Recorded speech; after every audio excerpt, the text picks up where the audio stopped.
was 21 years old, I could only speak English, which is typical for those of us from English-speaking countries.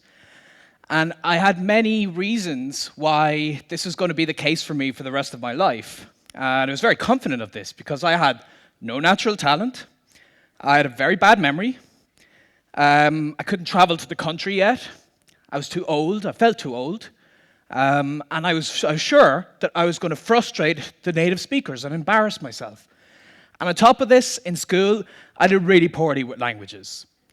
So I did actually get the opportunity to get into languages after I graduated university with a degree in electronic engineering, still only able to speak English. I moved to Spain, and I figured this is it. This is going to solve my problems, living in the country. No. 6 months later of living in Spain, couldn't speak any Spanish. Now, a sensible person would have given up at this stage and gotten the point. I'm not very sensible, though. So I figured if I change my approach and change my attitude, maybe I can change my language skills. And what happened to inspire me to get into language learning was I met a polyglot. A polyglot is someone who can speak many languages. And the first time you meet someone like that, you can't help but feel really impressed. Like, for instance, there's Richard from the UK, and there's one video online where he speaks 16 languages. Let me just show you a little clip here. You can see him. Je parle français et anglais avec ma fille. Speak French, Macedonian, Czech, and Catalan, which is pretty impressive. And we also have Luca from Italy. And here you can hear him speak in German and Portuguese. We also have Susanna, who goes through here her Italian and her Russian.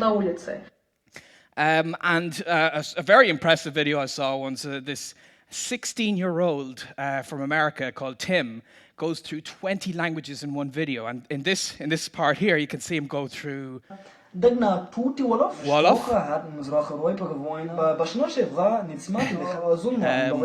Yiddish, Hebrew, Arabic, Turkish, Swahili, and Hindi. So, wow. I met someone like this and I was so impressed. I thought to myself, you know, I want to be like that. But the reason I wanted to be like that is because I wanted people to think I'm smart, to be impressed with me. And I met this polyglot at the start of my time in Spain, and with this very superficial motivation, just because it would be cool to learn a language, I failed. So what I discovered after those 6 months is one of the biggest problems we have in language learning, but we don't know it, and that's motivation. A lot of us start with the wrong motivation to learn a language. We're learning the language just to pass an exam, to improve our career prospects, or in my case, for superficial reasons, to impress people. And what I found is those polyglots I've just shown you in the video, the reason they're learning the language is because they're passionate about that language. They're passionate about the literature and the movies and being able to read in a language and, of course, to use it with people. And when I changed that priority of using the language of people, I was able to learn the languages myself. But there are a lot of things that people feel would not allow them to learn language. So I want to go through, I think there's 5, I asked a lot of people, there's 5 major reasons they'd never get into language learning. So let me go through some of these here. The first is that they've no language gene or talent. No language gene or talent. Well, what does that mean? I mean, sometimes this is actually just a self-fulfilling prophecy. In my case, when I hadn't learned language growing up, or the 6 months of failed learning Spanish, it was just me telling myself, I don't have the language gene, so there's no point in really doing any work in the language. Because I didn't put the work in, I didn't learn the language. It's just a vicious circle. It's all in your head. There's no language gene. We all have it already. But let's just imagine some people that would do better, because we've seen in school people advance faster than the rest of the crowd. So let's say there's some inborn trait that gives someone a 20% advantage over the rest of the people. Good for them. But that doesn't mean that you can't. It just means you have to work 20% harder. And I found that, at least in my case, when I work harder, I can catch up with the naturally talented and even overtake them. So not having talent is not a good excuse. The next reason is that you're too old to learn a second language. And I certainly felt this myself, because up to 21 I didn't learn a language. And a lot of us feel that children their brains are hardwired to learn languages better. But is it really neurology at play here, or could it be the environment in which the child is learning the language? Well, a study at the University of Haifa in Israel actually found that under the right conditions, adults are better language learners than children. It sounds incredible, but it's about your environment, it's about your motivation, it's about the enthusiasm and encouragement you get from other people. And when you think of it, adults tend to be studying dusty old grammar books and doing boring exercises, whereas children are playing in the language, they're having fun in it. So I found that when I changed this to live through the language, not making it about studying the language, but living the language, then I was much more successful. So you're not too old to learn language. I've met people in their 60s starting to learn language and being successful with that. The next excuse people would have is that they can't travel to the country right now. Now, maybe 20 years ago, this would have been a valid excuse, but nowadays, the world is smaller than you think. Thanks to the internet, we can connect with native speakers from across the planet, and you'll see that in a lot of cases, they might want to learn your language, and then money isn't even an issue, because you teach them a little and they teach you a little. But even forgetting the internet for a moment, a lot of us live in cities or towns that are more international than what we think. And when I was traveling in America, I made it to Columbus, Ohio, of all places, to meet this very interesting polyglot called Moses. And he does what he likes to call leveling up, where he'll go to some public place and just see if he can find some foreigners and practice the language with them.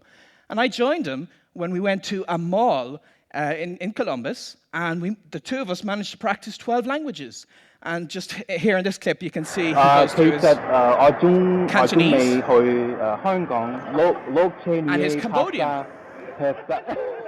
And you can see the guy really appreciated them trying.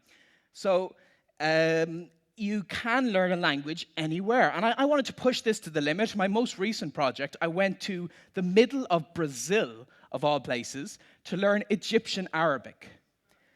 And I succeeded because even though there were no Egyptians around me, I got on Skype and I talked for 1 or 2 hours a day, and I managed to go up towards conversational level. So no, not being able to travel to the country is not a good excuse. The next one people might give is they've got bad memory for learning all that vocabulary.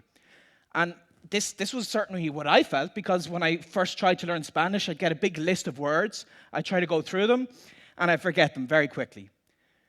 But research on memory capacity has found that it's better when you revise these words with the right frequency. And there's this technique called spaced repetition, where you learn the word, you revise the word just before you would forget it. And it looks something like this forgetting curve. The red line is what typically happens when you first see a word, but to get it into your head and stuck there permanently, then just review it to make sure it goes, review it 1 day later, then a week later, and then a month later. And there are apps on your smartphone, and there's free programs you can download that help you time all of this.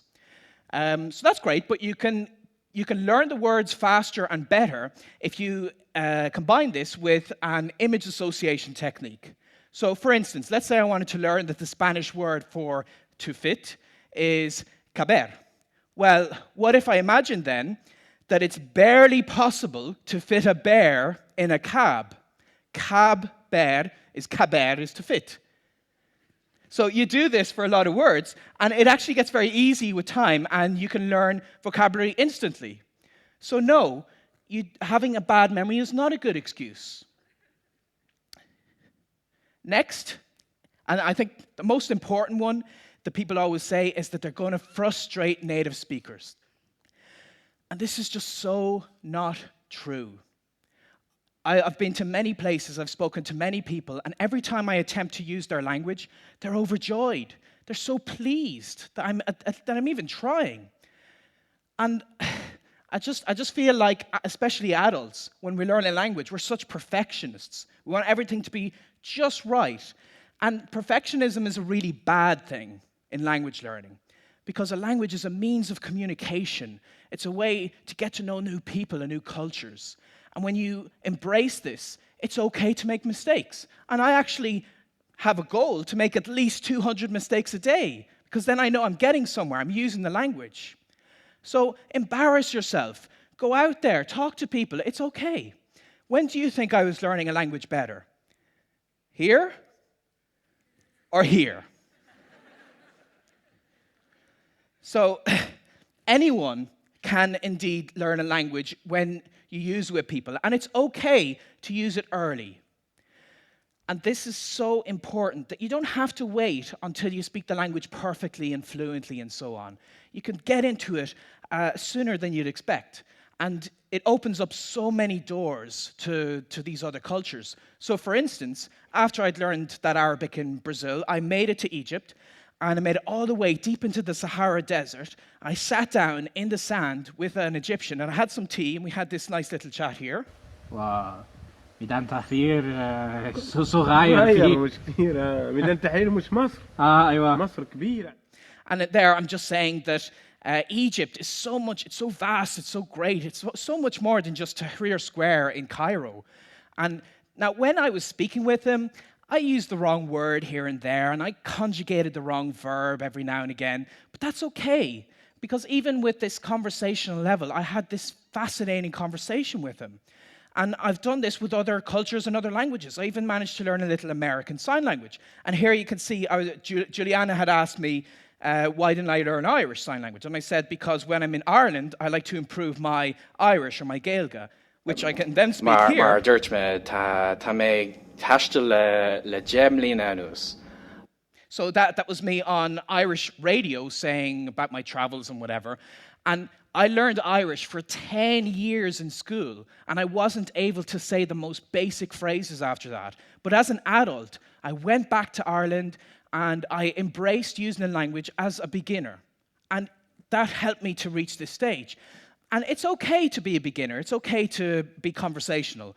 But when you take this on, you take it to the next level, then you can reach very well. I mean, I've got very good level in French, Spanish, a couple of languages. I've worked as a professional translator, and like here I'm having a quick Parfois, chat j'ai in French. passé 1 heure pour trouver une traduction. Ah oui, bien sûr. And that's great. That's what everybody thinks of when they're getting into language learning. They think, that's what I want to be. I want to be at this very high professional level, have deep philosophical conversations. And that's fantastic. And yeah, it's impressive when you see people like that. But rather than be impressive, I think it's so much better when you embrace the beginning stage of language learning. And one of the most amazing experiences I've had was when I was in China on the train, 2,000 kilometers deep into China, and I had a basic conversation of what's your name? And it turned out I was given my Chinese name there on the train. And look, this is how it went. 你叫什么名字？ What's your name? 我叫 Benny I'm Benny. Benny 我没有中文 I don't have a Chinese 我们 name. 是蛮 And then 可以 Li 的 Hui 蛮行的 says, I'll tell you what, your name is Bunling. Bunling. Eh. Because this sounds like your normal name, and it means ability or skill. And you know, I could have that conversation even with a basic conversation level of Chinese. And I do have the ability, I do have the skill to learn language, but I always did. We all always do. And the reason I have this skill is not because I was born with it and others weren't. It's a decision I made. And the problem a lot of us face is we feel that we're better studying and preparing for speaking a language someday, because if we do it too early, the world would end from all this frustration we cause people. There are 7 days in a week, and someday is not one of them. I say, rather than see if the world will end, a whole new world will begin if you try to learn a new language. So I hope you'll give it a try. Thank you.